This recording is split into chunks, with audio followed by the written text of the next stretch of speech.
My name is Natalie Rowe. I was 36 years old when my marriage ended, not with a scream, but with a sentence I was never meant to hear. That morning, I stood in front of my vanity longer than usual. It was our 10th wedding anniversary. I chose a deep, plum silk dress, not to impress, but to remind myself who I was before I became tired. 10 years of building a life can quietly drain the color from you if you are not careful.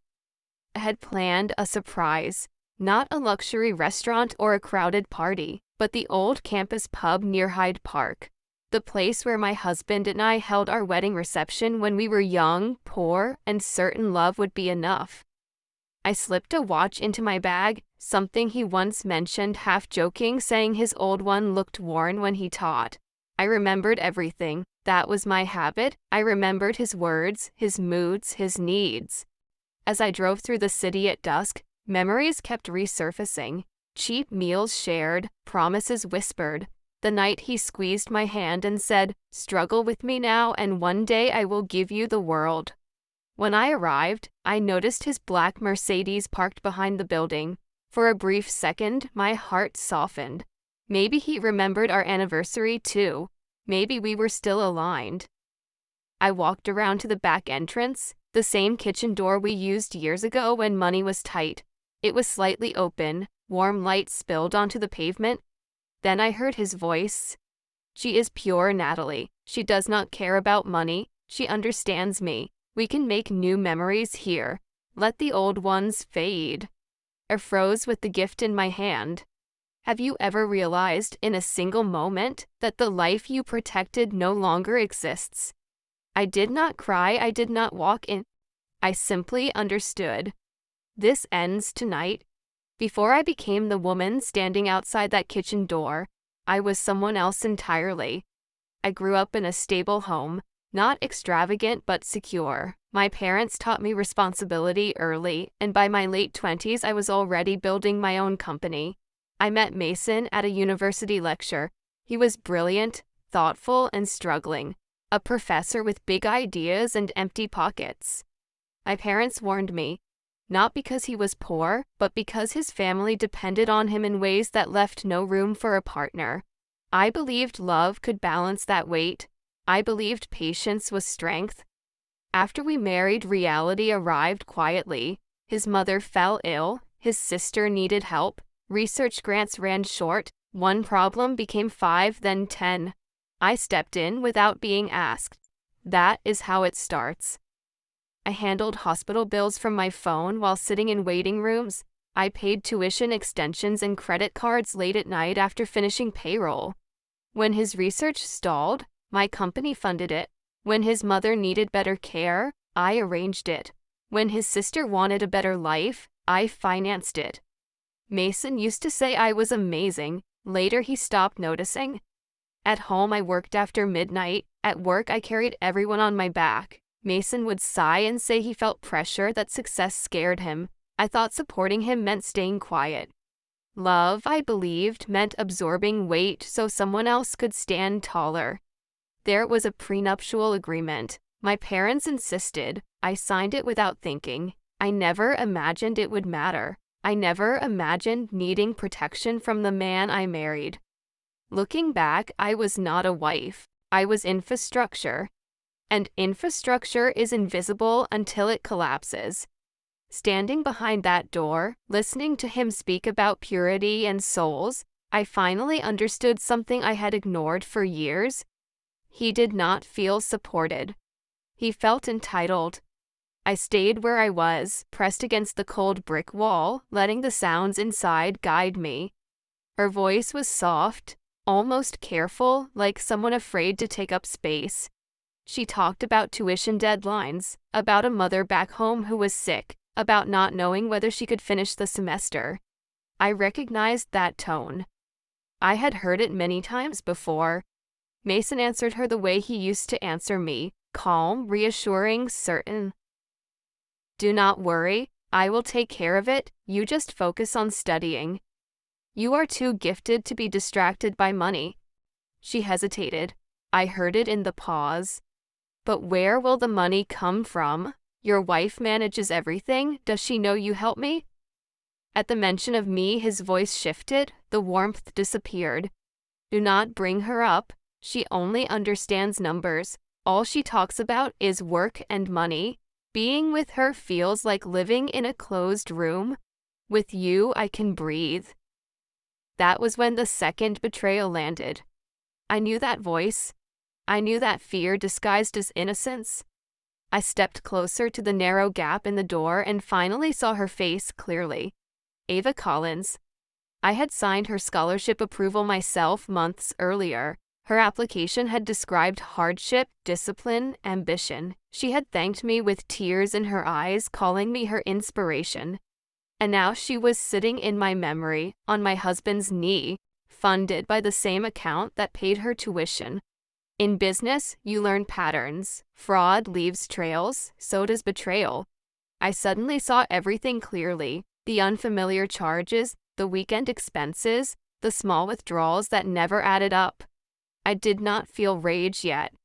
I felt foolish for being thorough everywhere except in my own marriage. Behind that door, Mason spoke about souls and art and freedom. Ava listened, believing every word. It did not interrupt them.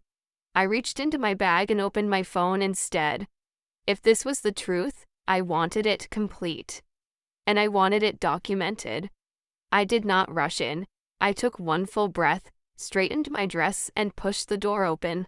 The sound cut through the room like a blade. They both startled. Ava slipped off his lap. Mason stood up too fast, knocking his chair back. Fear looks different when it belongs to someone who has been lying. I walked to the table and pulled out a chair. I sat down calmly, crossing my legs the way I did in board meetings when numbers did not lie and excuses failed. Do not stop, I said. You were just explaining how pure she is. Mason tried to speak. Nothing came out. His face drained of color. I looked at Ava briefly. She shrank into herself, eyes wet, hands folded as if that posture could erase what I had seen. Then I turned back to my husband. A moment ago you said I only understand money, that I suffocate you, that everything about me is outdated. I nodded slowly. Let us be clear then. The house you live in, my work, the car you drive, my company, your research funding, my contracts, even the watch you complained about this morning, paid for by the woman you just called empty. Ava whispered something about love and connection. I raised one hand. Not now. Mason finally found his voice. You had no right to listen. This is my private life. You control everything. Living with you feels like a cage. I smiled, not because it was funny, but because it was familiar. When people benefit from structure, they call it support. When they want to escape accountability, they call it control. Tomorrow, I said, I will file for divorce. His head snapped up. Tonight, you will experience life without my structure. No money, no safety net, no silence from me. Ava looked up then, alarmed. Mason took a step forward. You cannot do that. I stood. I already have. As I turned toward the door, I noticed movement behind them. Two familiar figures entering the pub, dressed carefully, smiling as if walking into a celebration. That was when I understood. This was not a mistake. It was a family decision. Marjorie entered first. Perfect hair, soft perfume, the practiced calm of a woman who never believed she could be questioned. Kayla followed, phone in hand, already annoyed by inconvenience. Their eyes moved from Mason to Ava, then to me. So this is the surprise dinner, Kayla said flatly. You could have chosen a better place for drama. Marjorie sighed as if tired of a long day. Natalie, you should not behave like this in public. A man has needs. If he strays, it is often because his home is cold. I looked at her, searching for hesitation. There was none. Kayla crossed her arms. Mason has a reputation. You cannot humiliate him like this. Whatever problem you have, you discuss it privately, not here. Privately, I repeated. Like the way you all discussed this privately without me. Marjorie frowned. Do not twist things. Ava is young. It is normal for a man to feel inspired. You have become too focused on money and control. You stopped being a wife. The words landed with precision. They had rehearsed this. I saw it clearly now. Asked one question, calmly. Do you know how much your son earns as a professor each month? Silence. About $4,000, I continued, before taxes. That does not pay for your medications, your shopping, Kayla's lifestyle, or the home you live in. Kayla scoffed. He has projects, grants. You make it sound like we depend on you. I nodded. The projects are funded by my company, every one of them. Without my signature, they do not exist. Marjorie waved her hand dismissively. Money again, always money. Our family has values, affection, loyalty. I felt something shift. Not anger, resolution. Values are easy to praise when someone else pays the bill. Ava stepped forward, voice trembling. Please. We love each other. Let him go. You do not need him. I looked at all of them. The son who betrayed me, the mother who justified it, the sister who protected convenience, the girl who confused rescue with romance. You are right, I said quietly. I do not need him. I picked up my bag. Remember this moment. Remember what you chose. Then I walked out. Behind me, no one followed. They were already counting on something else. They were counting on my patience.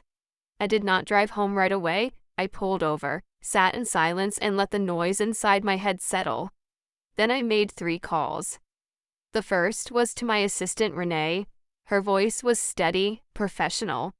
I told her to freeze every secondary card connected to my accounts, Mason's, his mother's, his sister's. Not as punishment, as separation. The second call was to property management. The Lincoln Park house was mine before marriage. I asked for utilities and services to be paused while I was away. No drama, no explanations, just procedure. The third call was the most important. I contacted the finance department at my company and instructed them to withdraw corporate funding from Mason's research project. The clause was clear: ethics violations void, support. I asked them to notify the university formally the next morning. It did not touch anyone's health care. I removed myself as guarantor and requested the hospital contact Mason directly for future billing. I transferred records. I left choices intact. That mattered to me. Revenge is loud. Boundaries are quiet. When Renee hesitated, I told her something I had never said before.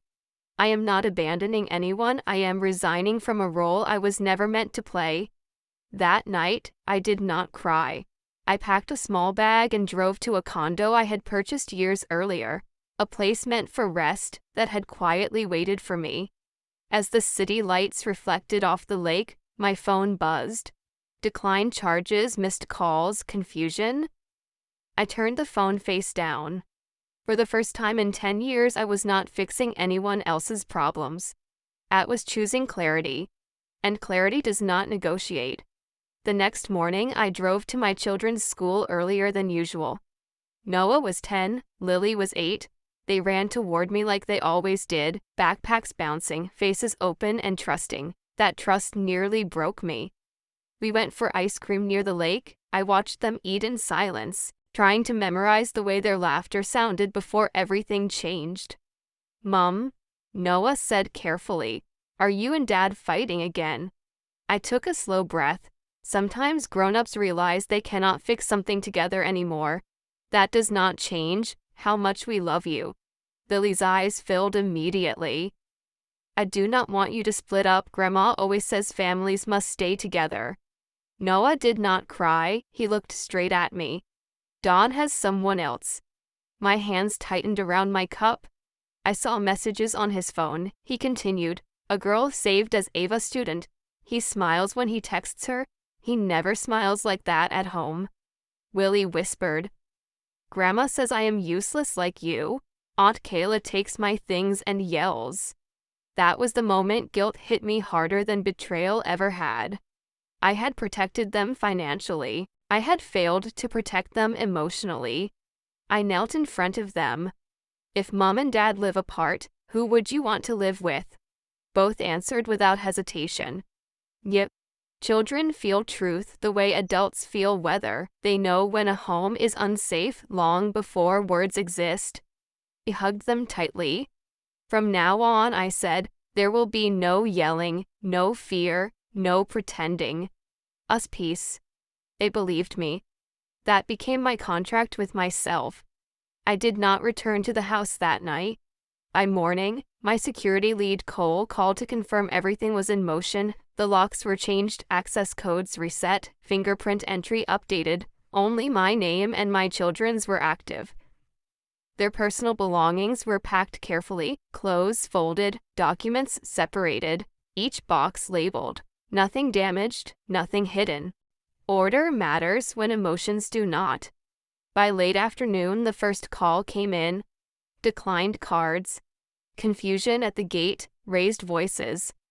I let it ring.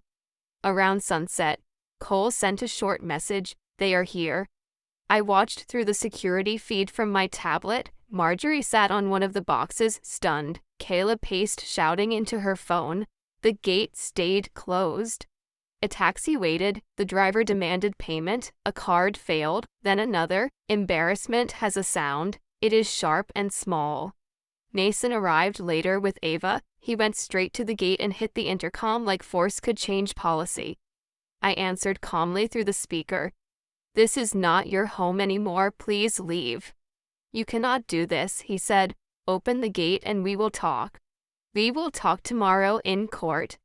Ava cried. Kayla cursed. Marjorie called my name as if invoking memory could restore privilege. I did not respond again. That night, they stayed outside longer than pride allowed, waiting for softness that no longer existed. I turned off the feed. When you stop rescuing people, they call it cruelty. I call it closure. The night passed without me.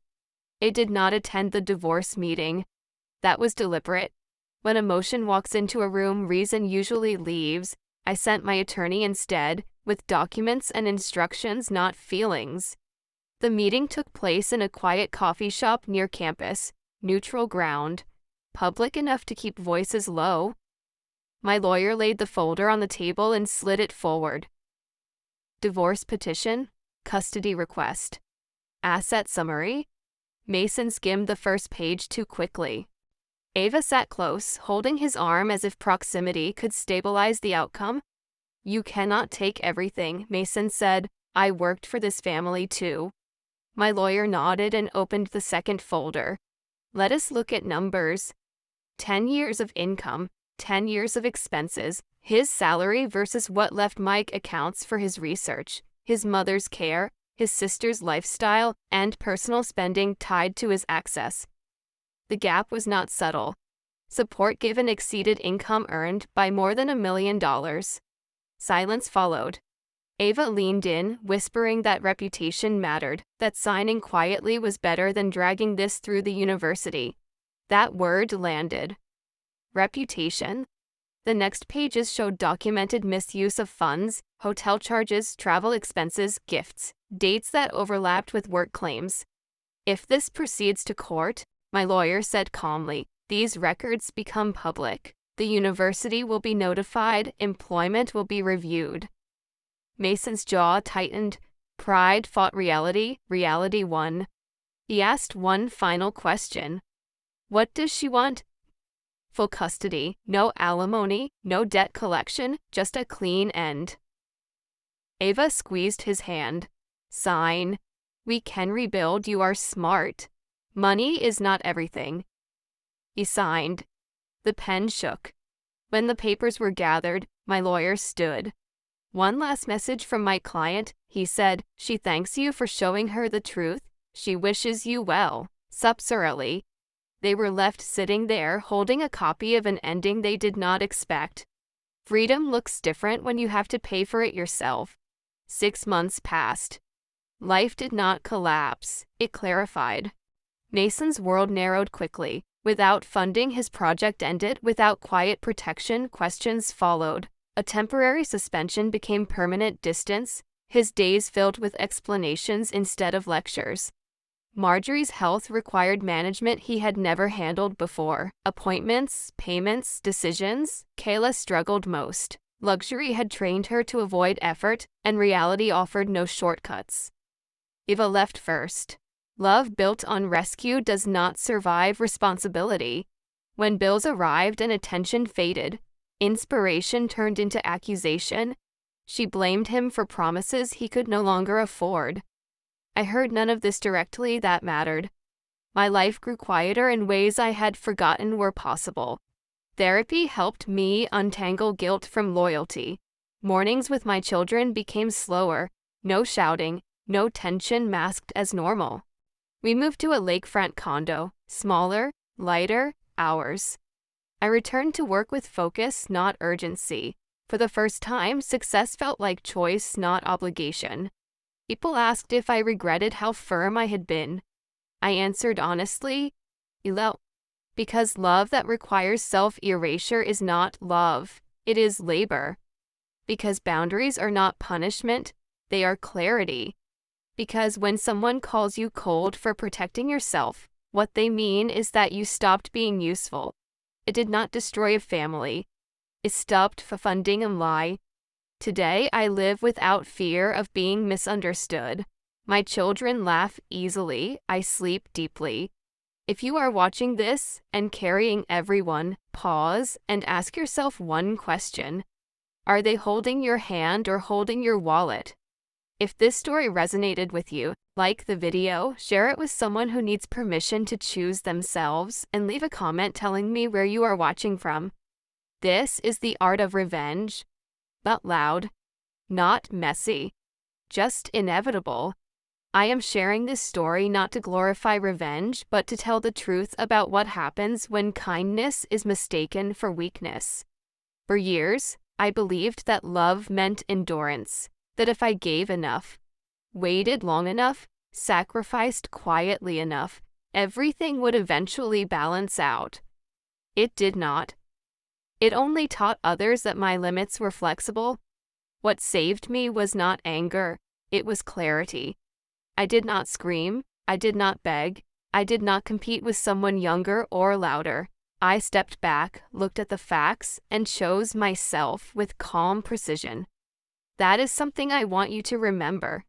If you are in a situation where you are constantly fixing, paying, smoothing over, or apologizing just to keep peace, ask yourself what peace really costs you. Love should not require you to disappear. Marriage should not feel like unpaid labor. Family should not treat you like a resource. Walking away does not mean you failed. Sometimes it means you finally stopped lying to yourself. If this story spoke to you, take a moment to like the video. It helps this channel reach others who may need these words more than they realize. Share it with someone who feels trapped by obligation. Leave a comment and tell me where you are watching from or what boundary you wish you had set sooner. Your story matters too. This has been The Art of Revenge, where dignity is louder than shouting, and self-respect is the final victory.